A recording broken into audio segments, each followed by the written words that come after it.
জনজাতি গৌরব দিবস আগামীকাল 15 নভেম্বর সারা দেশে 61 জেলায় পালিত হবে। তার অঙ্গ হিসেবে 59 জেলায় কুমারঘাটে এই দিনটি উদযাপন করা হবে। উপস্থিত থাকবেন মন্ত্রী সুধাংশু দাস। আজ 59 জেলা শাসক কনফারেন্স হলে সাংবাদিক সম্মেলন করে কথা জানালেন 59 জেলা শাসক দিলীপ কুমার চাকমা।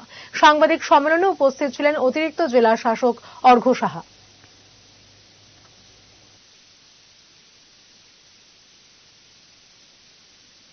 টোটাল আমরা 6টি স্টল বন্ধন বিকাশ কেন্দ্র যেগুলো আছে তাদের যে প্রোডাক্টস আছে সেগুলো শোকেজিং করা হবে।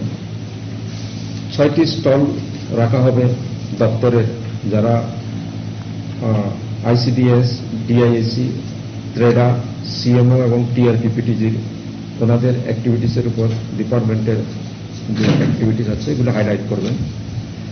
এবং আমরা চেয়েছি যে টোটাল মিনিমাম 900 থেকে 1000 লোক পার্টিসিপেশনে রাখার জন্য।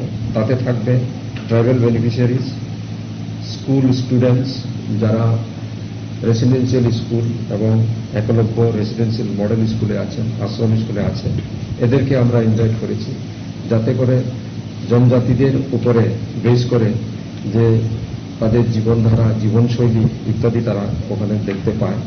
ওটা একটা আমরা